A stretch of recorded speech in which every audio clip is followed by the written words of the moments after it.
নমস্কাৰ, মই ববী শইকীয়া। আজি মোৰ লগত বহুত বেয়া ঘটনা এটা হৈ গ'ল দিনৰ ভাগত।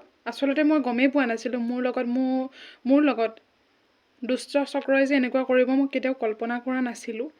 আৰু মোৰ এই ভিডিঅ'টো মই যোনটো ভিডিঅ' এতিয়া বনাই আছোঁ, যোনখিনি কথা ক'ম সেইখিনি কথা কোৱাৰ আগত মই দুজনমান ব্যক্তিক কৈছিলোঁ আৰু মানে কেইটামান চেনেলত কোৱা হৈছিলে।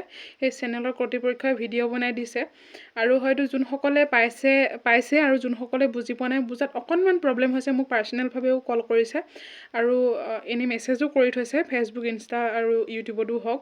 কিন্তু মানে কি হয়, মই কথাখিনি এজনকৈ কোৱাত থাকি মই ভাবিছোঁ ভিডিঅ'টো বনাই দিওঁ। মোৰ লগত কি হ'ল ঘটনাটো আচলতে, পোনপ্ৰথমতে মই মোৰ পৰিচয়টো দিওঁ। মোৰ নাম শ্ৰী ববী শইকীয়া। মোৰ ঘৰ মৰিগাঁও, জিলা মৰিগাঁও, আৰু মৰিগাঁও তামুলীবৰী বুলি এডোখৰ সৰু গাঁও এখন আছে। সেই সৰু গাঁওখনেৰে মই এগৰাকী সাধাৰণ ছোৱালী। আৰু মোৰ লগত মানে কেনেকুৱা ঘটনা হ'ল, সংগঠন কিছুমান আছে আৰু যোনটো সংগঠন আপুনি হয়তো ময়ো অন্যান্য মানুহেও সেই সংগঠনবোৰ চলাই আছে আৰু সংগঠনবোৰত নিজৰ পদবীত বা নিজৰ মেম্বাৰশ্বিপত আছে। প্ৰথম আৰু প্ৰধান কথা হ'ল মানে মোৰ নাম্বাৰটো মানে মই দিহানাম গাঁও আৰু আইখান। সেইকাৰণে মোক যদি কোনোবাই ফোন মেছেজ কৰে, ফেচবুক, ইনষ্টা য'তেই হওক, যদি মেছেজ কৰে, ভাল ভাৱত যদি মেছেজ কৰে, মই ৰিপ্লাইটো ভালকৈ দিওঁ। কাৰণ কিয়, তেনেধৰণে মই আগতে প্ৰগ্ৰেম বহুত কৰিছোঁ। দ্বিতীয় কথা হ'ল, সেই নাম্বাৰটোত মানে নাম্বাৰটো ফেক নহয়, মানে একাউণ্টটো তেওঁলোকৰ ব্যক্তিগত একাউণ্ট। কিন্তু কথা হ'ল কি, একাউণ্টটোত মানে কেইবাজনেও চলাই থাকে। একাউণ্টটোত অবৈধভাৱে প্ৰেম কৰা গৰাকীয়েও চলায় আৰু বৈধভাৱে মানে বিবাহ পাশত আবদ্ধ কৰা গৰাকীয়েও চলায় আৰু যোনগৰাকী পুৰুষ সেইগৰাকীয়েও চলায়। এতিয়া প্ৰথম কথা হ'ল, তেওঁলোকৰ যে সেইটো আছে মই সেইটো কথা নাজানো। আৰু মোক যিহেতু মেছেজ কৰিলে, প্ৰথমতে হাই হেল্লোৰ পৰা আৰম্ভ কৰিলে। মই সেইকাৰণে প্ৰথম কথা, তুমি নাম গোৱা নেকি, তোমাৰ ঘৰ ক'ত, এনেধৰণৰ কথা ক'লে। আৰু মই বিশেষকৈ মই নাম ভাল পাওঁ আৰু মানুহ ভাল পাওঁ, সমাজ ভাল পাওঁ। সেইকাৰণে প্ৰথম কথা হ'লে মই তেনেকুৱা ধৰণৰ যদি আহে, মই খুব ধুনীয়াকৈ চাওঁ। বিশেষকৈ নামৰ কথা ক'লে মই অকণমান গুৰুত্ব দিওঁ। আৰু ছেকেণ্ড কথা হ'ল যে সেই ছোৱালীজনী হওক বা কোনে কৰিছে মই গম নাপাওঁ, মানে একাউণ্টটো কোনে চলাইছিলে, কি কৈছে গম নাপাওঁ। পৰিস্মিতা অফিচিয়েল বুলি এটা আছে, ইনষ্টা একাউণ্ট আছে। সেই একাউণ্টত মোৰ নাম্বাৰটো সদৌ অসম নদী নাৰী জাগ্ৰত শক্তি বুলি আছে, বৈকুণ্ঠ প্ৰিন্স পাঠক মুখ্য সচিব, আৰু বিষয়ববীয়া আৰু বেলেগ বহুত অন্যান্য ব্যক্তিসকল ভাল পদবীত আছে। মই নাম লৈ ক'লে ভিডিঅ'টো বহুত ডাঙৰ হৈ যাব, দীঘল হৈ যাব। সেইকাৰণে মই তেখেতৰ নামটো পোনে ল'লোঁ, যিহেতু ভিডিঅ' বনাইছে অলৰেডি আপোনালোকে চাইছে। এতিয়া কথা হ'ল, সেই নিৰ্যাতিতা মহিলাগৰাকীয়ে মোক মানে কালি ফোনৰ যোগেদি বহুখিনি কথাই ক'লে। মোৰ এনেকুৱা ধৰণৰ, মোৰ বিয়া হৈ গৈছে, মোৰ এটা বাচ্ছা আছে, এনেকুৱা অবৈধভাৱে প্ৰেম কৰে, কি কৰিলে ভাল হ'ব, কি নকৰিলে ভাল হ'ব, বা মই পইচাটো এনেকৈ পোৱা নাছিলোঁ, তোমালোকৰ সংগঠনৰ ফালৰ পৰা মোক অকণমান হেল্প কৰিব পাৰিবা নেকি, কিবা লিখা দিবলগীয়া হ'লে কেনেকৈ দিব লাগিব। মই খুব সুন্দৰকৈ তেখেতক বুজাই ক'লোঁ, মই ছোৱালী যদিও মই সেইটো সংগঠনৰ উপসভানেত্ৰী হিচাপে মৰিগাঁও জিলাত মই কাম কৰি আছোঁ। মই খুব ধুনীয়াকৈ বুজাই ক'লোঁ যে আমাৰ এনেকৈ সভানেত্ৰীসকল আছে, বা বেছি কোনোবা আছে পদবীত, ভাল পদবীত। মই আপোনালোকক ইমান বহলভাৱে কোৱা নাই, যিহেতু ভিডিঅ'টো বহুত দীঘল হৈ যাব। তেনেকৈ ধুনীয়াকৈ বুজাই ক'লোঁ, তেখেতে বুজি পালে, কথাবোৰ তেনেকৈ পাতিলে। কি কথা কি বতৰা মই একো বিশেষ গম নাপাওঁ। মোৰ যোনখন ফটো ইউনিফৰ্মত তলতে মই লিখি থৈছিলোঁ চৰাইবাহী কলেজ এণ্ড ভাইচ প্ৰেচিডেণ্ট, মই ভাইচ প্ৰেচিডেণ্ট আছিলোঁ 23-24 বৰ্ষৰ। আৰু সেইকাৰণে মই এইটো লিখি থৈ দিছিলোঁ, যিহেতু মই সেইটো পদবীত আছিলোঁ। আৰু ধুনীয়াকৈ মই লিখি থৈ দিছোঁ, আৰু মোৰ ফটোখন দিয়া হৈ আছে, এতিয়াও দিয়া হৈ আছে, চাব পাৰিব। মোৰ কোনো বেয়া স্বভাৱৰ নহয়, সেই গতিকে মই তেতিয়াও দিয়া হৈ আছিল আৰু এতিয়াও দিয়া হৈ আছে।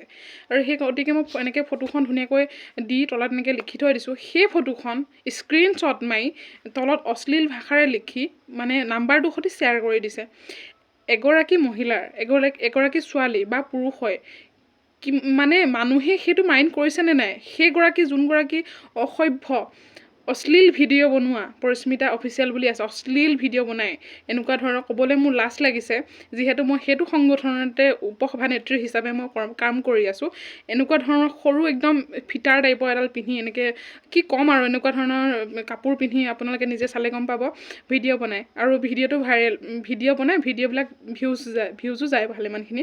আৰু মই তেতিয়ালৈকে একো গম নাপাওঁ, যেতিয়া এজন ব্যক্তিয়ে মোক ফোন কৰিছে, আৰে ভণ্টি তুমি ব্লগ নকৰিবা, তোমাৰ নাম্বাৰটো মই এনেকৈ ধৰণৰ ষ্টেটাছত পাইছিলোঁ, তোমাক দেখাত তেনেকুৱা লগা নাই, তোমাৰ আচল কথাটো কি কোৱাচোন মোক। মই তেখেতক সুন্দৰকৈ বিৱৰি ক'লোঁ। তেতিয়া কৈছে মই সেই ছোৱালীগৰাকীৰ স্বভাৱটো মই আগৰ পৰাই গম পাওঁ, আৰু এনেকুৱা ধৰণৰ হয়, যিহেতু কাপোৰ চাল চলন অশ্লীল ভিডিঅ' বনায়, সেইকাৰণে চাগে তেনেকৈ বেলেগকো তেনেকুৱা বুলি ভাবিছে, তেনেকৈ ক'লে। মই বোলো ঠিক আছে, আপুনি মোক হেৰি কওকচোন, স্ক্ৰীনশ্বটকেইটা দিয়ক। স্ক্ৰীনশ্বটকেইটা দিলে। তাৰপিছত তাই মোক মেছেজ কৰিছে। পিছত মোক তাই মানে যেতিয়া গম পালে মই কি কৰোঁ বা মই কোন হয়, মোৰ এডুকেশ্যন কোৱালিফিকেশ্যন কিমান গম পালে, গম পোৱাৰ পিছত অলৰেডি মই আৰু এটা কথা ক'বলৈ আছে, মোৰ পুলিচৰ লগত কণ্টেক্ট কৰিলোঁ। মই FIR এখন দিয়া হৈছে। মোৰ যেনেকৈ মোক যিভাৱে মেছেজ কৰিছিলে, মেছেজখিনি মই দেখাইছোঁ, আৰু তেওঁলোকে খুব ভালকৈ ৰেছপন্স দিছে, আৰু খুব ভাল লাগিলে। ধন্যবাদ অসম পুলিচ, আৰু লগতে বৈকুণ্ঠ দাকো ধন্যবাদ দিছোঁ। আৰু আপোনালোকৰ ফালৰ পৰা আপুনি যদি সৎ হয়, নিষ্ঠাবান হয়, ভাল মানুহ হয়, তেতিয়াহ'লে এই বস্তুবিলাকৰ প্ৰতি মাইণ্ড নকৰিব। মই যেনেকৈ গুৰুত্ব দিয়া নাই, তেনেকৈ গুৰুত্ব নিদিব। কিন্তু কথা হ'ল কি, যোনসকলে মোৰ এই নাম্বাৰটো পাইছে বা ফটোখন পাইছে, মোৰ আত্মীয় কুটুমে আছে, সেইখিনি মানুহে মোক ভালকৈ জানে। কিন্তু যোনসকলে মোক বুজি নাপায়, নেজানে, সেইসকলে ভাবিব চাগৈ হয়তো এই ছোৱালীজনী তেনেকুৱা স্বভাৱৰ, আৰু এই নাম্বাৰটো সেইকাৰণে দিছে। কিন্তু একেবাৰে সেইটো নহয়। যোনগৰাকী ছোৱালী দিছে, আপোনালোকে যদি চাই ভালকৈ গম পায়, আৰু যোনসকলে মোক ফোন কৰি কৈছে তেওঁলোকে গম পায়, অশ্লীল ভিডিঅ' বনায়, অশ্লীল কাপোৰ পিন্ধি, শালীনতা বুলি কোৱা বস্তু স্বভাৱটো নাই, আৰু সেইটো কৰিছে। আৰু যোনসকলে মোৰ সেই ষ্টেটাছটো পাই পেলাই ফোন চবে ভালেমানখিনি ফোন আহিছে, কিন্তু তেনেকুৱা বেয়া ব্যৱহাৰ বা বেয়া হেৰি পোৱা নাই, ছাপোৰ্ট পাইছোঁ তেওঁলোকৰ পৰা, হেল্প কৰিম বুলিহে কৈছে মোক ওলোটাকৈ। আৰু যোনসকলে যদিও ভিডিঅ'ত ফটো মানে স্ক্ৰীনশ্বট পাই যদি মানে কাৰোবাৰ হোৱাটছআপতে হওক বা ইনষ্টাগ্ৰামতে হওক যদি শ্বেয়াৰ কৰিছে, তেতিয়াহ'লে তেওঁলোকক যদি মই পাওঁ, সেই পাখণ্ডীগৰাকীকতো মই সোধাই নেৰিমেই, কাৰণ FIR দিয়া হ'ল যিহেতু। আৰু দল সংগঠনকো বহুত বেছি ধন্যবাদ, বহুত ভালকৈ মোক সহায় কৰিছে।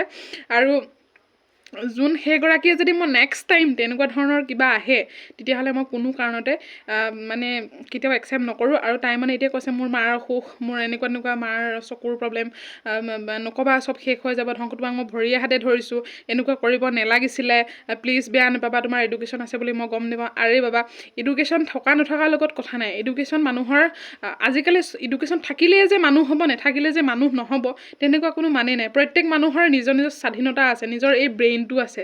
ব্ৰেইনটো সতি মানুহে কাম কেনেধৰণে কৰিলে ভাল হয় সেইটো কৰিব লাগে, কিন্তু কিয় বুজি নাপালে। মই তথাপি সেই ছোৱালীগৰাকীৰ ওপৰত মই আইনীভাৱে মই যি গৃহীত ব্যৱস্থা ল'ব লাগে, মই সেইটো ব্যৱস্থা লৈছোঁ। আজিৰ দিনত মই গৈছোঁ একদম পূৰা ৰেছপন্স পাইছোঁ। পুলিচ প্ৰশাসনৰো খুব গুৰুত্ব দিছে, আৰু খুব ভাল সঁহাৰি পাইছোঁ, আৰু তেওঁলোকে মোক অৱগত কৰিব দিছে। যদি এনেকুৱা ধৰণৰ আৰু নেক্সট টাইম কিবা পোৱা, তেতিয়াতো যাবই, অলৰেডি গৈছে চাগৈ। আৰু যোনসকলে মোৰ এই ষ্টেটাছটো পাই পিনি আপোনালোকে মোক যদি এনেকৈ বেয়া বুলি ভাবিছে, আৰু সেই ষ্টেটাছটো বেলেগক যদি শ্বেয়াৰ কৰিছে, তেতিয়াহ'লে আপোনালোককো মই সোধাই নিদিম। আৰু যোনসকলে মোৰ ভিডিঅ'টোলৈ খুব সুন্দৰকৈ ভাবি আছে, কি হৈছে কি নাই কথাটো জানিবলৈ খুব ইচ্ছুক হৈ আছে, তেওঁলোকক মই বিনম্ৰতাৰে অনুৰোধ জনাইছোঁ। আজি মই খুবেই এই কলবিলাক আহি থকাৰ কাৰণে মানে ফোনটো মই এতিয়া ডাটাটো অন কৰি পিনে মই ভিডিঅ' ফেচবুক লাইভ কৰি মই জনাব পাৰোঁ, কিন্তু এই ফোনবিলাকৰ কাৰণে মই ফেচবুক লাইভ কৰিব পৰা নাই। মই সেইটোত বহুত দুখিত, আৰু আপোনালোকে ইমান ধুনীয়াকৈ সঁহাৰি জনাইছে, বহুত বেছিয়ে ধন্যবাদ। আৰু এনেকুৱা ধৰণৰ কথাত কি ৰিয়েক্ট কৰিলে, কেনেকুৱা ধৰণৰ কথাৰে মই নিজেও বাচিব পাৰিম, আৰু কেনেকুৱা ধৰণৰ কি কথাৰে কেনেধৰণে কৰিলে কি হয়, মোক একদম জনাবলৈ নাপাহৰিব। কাৰণ মই এই বিষয়ত মই আগতে কেতিয়াও লিপ্ত হোৱা নাছিলোঁ, এইবাৰে মোৰ প্ৰথম, আৰু আপোনালোকে জনাব বুলি মই বহুত বেছি আশা কৰিছোঁ। ধন্যবাদ।